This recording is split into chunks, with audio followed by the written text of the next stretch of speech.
L'Iran vient de découvrir, de la pire façon possible, qu'il y a un moment où il faut payer l'addition. Trump vient de déchaîner l'enfer contre le régime iranien. Vous connaissez le dicton, qui sème le vent récolte la tempête. Pois bem, o regime iraniano semeou por meses, e a tempestade que ele colheu nos últimos dias foi quando o Irã resolveu disparar um míssil contra o Kuwait, país vizinho, pacífico, que não tinha entrado em guerra nenhuma. Pensez-y, des gens ordinaires dormaient, sans faire partie d'aucun conflit, et ils sont devenus des cibles. Et presque au même moment, le régime a lancé des drones d'attaque contre les forces américaines dans le détroit d'Ormuz. Hormuz. Comme c'est un couloir maritime par lequel transite une grande partie du pétrole mondial, si ce détroit est fermé, le monde entier en ressent les conséquences. Le prix des carburants flambe partout. C'est là que Trump a réagi, sans reculer d'un pas. En quelques heures, le régime iranien a compris qu'il était allé trop loin. Mais regarde, l'Iran n'a pas lancé ce missile par hasard. Derrière cette attaque, il y avait un pari. Et c'est exactement ce pari qui s'est retourné contre eux, n'est-ce pas? Parce que la réponse de Trump n'est pas venue seulement par les airs. Elle est venue par 3 voies en même temps. Et l'une d'elles a touché le régime à un point qui fait bien plus mal que n'importe quelle bombe. Pour comprendre ce pari, il faut qu'on revienne un peu en arrière. Cela fait des mois que l'Iran et l'Occident vivent une guerre qui n'a jamais vraiment cessé. Il y a bien eu un cessez-le-feu, mais il était fragile. Il était cousu avec du fil très fin, et il était rompu d'un côté ou de l'autre presque chaque semaine. Et c'est en plein milieu de cette trêve fragile que le régime a fait son calcul. L'Iran a parié qu'il pouvait provoquer sans en payer le prix. Il a parié que les États-Unis, occupés à essayer de conclure un accord, allaient avaler une provocation de plus juste pour ne pas faire éclater la trêve. Le régime a confondu patience et faiblesse, et là il reste la question qui vaut toute la vidéo. Qu'est-ce que l'Iran pensait gagner avec ça? Parce que ce qu'il a obtenu, c'est tout le contraire de ce qu'il espérait. Mais le premier tir de ce pari est tombé là où personne ne l'imaginait. Un missile traversant le ciel en direction du Koweït. Réfléchis à l'ampleur de cela. Le Koweït n'était pas en guerre avec l'Iran ni engagé dans des attaques ou opérations contre le régime. Petit pays aux habitants ordinaires, il voulait rester à l'écart du conflit, mais est quand même devenu une cible. Les défenses du Koweït ont réussi à abattre le missile avant qu'il ne cause une tragédie. Et il n'y a pas eu de mort. Mais le message avait déjà été donné. Quand un régime tire sur un voisin qui ne lui a rien fait, il montre ses véritables intentions. Ce n'était pas un accident de guerre, c'était un choix. Et tout le Golfe a compris le message. Koweït, Qatar, Arabie Saoudite, Émirats Arabes Unis. L'un après l'autre, les pays de la région ont condamné l'attaque. Parce que tous ont regardé ce missile et ont pensé la même chose. Demain, ça pourrait être ma ville. Mais, alors que le Koweït se précipitait pour intercepter, le ciel au-dessus du Golfe était déjà envahi par une autre menace. Drones. Plusieurs d'entre eux, lancés par l'Iran en direction des forces américaines, près du détroit d'Ormuz. Et ce n'étaient pas des jouets, non. C'étaient des drones d'attaque armés pour tuer, volant en direction de bases où il y avait des soldats américains en chair et en os. Des gens avec un nom, une famille, quelqu'un qui les attend à la maison. Il suffisait que l'un de ces drones passe pour que cette nuit se termine en cercueil. Le régime pensait qu'il allait prendre les Américains au dépourvu. Ce n'était pas le cas. Les forces des États-Unis étaient déjà en alerte, surveillant chaque mouvement, et ils ont abattu les drones avant qu'ils n'approchent de la cible. Mais la réponse ne s'est pas arrêtée à la défense. Les Américains sont allés jusqu'à l'origine de la menace et ont frappé un centre de contrôle à l'intérieur même de l'Iran, d'où les lancements étaient coordonnés.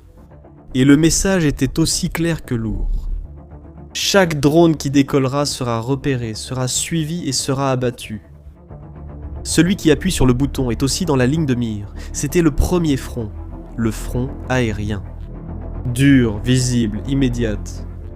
Mais abattre un drone, c'était le moindre des problèmes. Le coup qui a vraiment ébranlé le régime n'a fait aucun bruit. Parce que pendant que les missiles et les drones faisaient la une des journaux, les États-Unis ont visé là où ça fait le plus mal. L'argent. Le département du Trésor américain a inscrit sur la liste des sanctions une structure que l'Iran lui-même avait créée pour tirer profit du détroit d'Ormuz. C'était un péage forcé. Autrement dit, le régime faisait payer les navires pour les laisser passer. Les Américains ont identifié cette machine d'extorsion comme étant liée à la garde révolutionnaire, qui est le bras armé le plus puissant du régime, et ils l'ont étouffé. Banques, compagnies d'assurance, compagnies maritimes, tout le monde a été averti. Payer le péage à l'Iran, à partir de maintenant, entraînera une sanction américaine. Et c'est là que réside le véritable dommage. Parce qu'un régime comme celui de l'Iran ne fonctionne qu'avec une seule chose. L'argent. De l'argent pour payer la milice. De l'argent pour financer un allié. De l'argent pour soutenir la machine qui maintient le régime debout, à l'intérieur comme à l'extérieur du pays. Voyez, vous pouvez abattre un drone, il en construit un autre. Mais quand vous coupez l'argent, tout le mécanisme commence à se gripper. La milice réclame son paiement. Le commandant exige des ressources. Le navire évite le risque. L'entreprise disparaît. Le missile détruit un immeuble. Mais une sanction bien placée détruit la capacité du régime à continuer de se battre. Réfléchis. Ce n'est pas le général qui gagne la guerre. C'est celui qui paie le salaire du général. Si tu coupes la paix, toute l'armée commence à se désintégrer de l'intérieur. Il y a une logique très ancienne là-dedans. Celui qui mise sur la menace pour obtenir ce qu'il veut, finit par découvrir un jour que la menace se retourne contre lui. C'est pourquoi ce front, le front silencieux, a été celui qui a fait le plus de mal. Et ça ne s'est pas arrêté à l'argent. Au même moment, à plus de 1000 km de là, le réseau du régime était traqué dans un autre pays. Au Liban, l'aviation israélienne a frappé un immeuble dans un quartier au sud de Beyrouth, une zone connue pour la présence de groupes armés liés à l'Iran. La cible était un homme identifié comme le chef d'une structure de missiles liée à les gardiens de la révolution, le même mécanisme qui propage le pouvoir du régime au-delà de ses frontières. Israël n'a pas attendu une nouvelle pluie de roquettes pour agir. Il a identifié la chaîne de commandement et a attaqué en premier. Regardons l'ensemble du tableau. L'Iran a tenté d'ouvrir 3 fronts, en même temps, pensant qu'il allait diviser l'attention de tout le monde et s'en sortir impuni. Il a tiré sur son voisin, lancé des drones contre les Américains, et maintenu son réseau de missiles au Liban. Et sur chacun de ces fronts, il a reçu une réponse. Dans les airs, il a été intercepté. Sur son propre territoire, il a été attaqué. Sur le plan financier, il a été étouffé. Et dans son réseau à l'extérieur, il a été traqué. Le pari que personne n'aurait le courage de réagir s'est effondré en quelques heures. Mais il reste une dernière pièce dans cette histoire, celle qui dérange le plus le régime. Parce que toute cette pression n'était pas vaine, elle avait un objectif très clair. Au milieu de tout cela, une table de négociation était en train de se mettre en place. Et l'Iran voulait y arriver en position de force, en posant des exigences et en demandant un allègement et de l'argent. Mais chaque drone abattu, chaque sanction, chaque coup porté à son réseau, a changé qui commande à cette table. La vérité, c'est que l'Iran voulait négocier d'égal à égal. Il a découvert qu'il n'est pas en position de le faire. C'est la grande différence.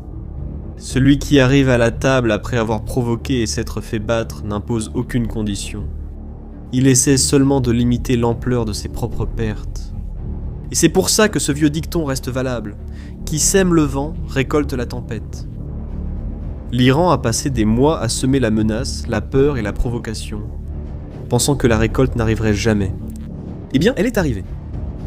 Le régime voulait montrer toute sa puissance, mais il a fini par montrer ses propres limites.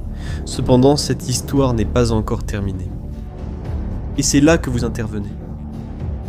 Après une telle réponse, pensez-vous que l'Iran va reculer ? Ou va-t-il encore essayer de riposter ? Laissez votre avis ici dans les commentaires, parce que je lis chacun d'entre eux. Si cette vidéo t'a aidé à comprendre ce qui se passe vraiment, laisse un like, partage avec quelqu'un qui a besoin de voir ça, et abonne-toi à la chaîne pour ne pas manquer les prochaines analyses. On se retrouve dans la prochaine vidéo.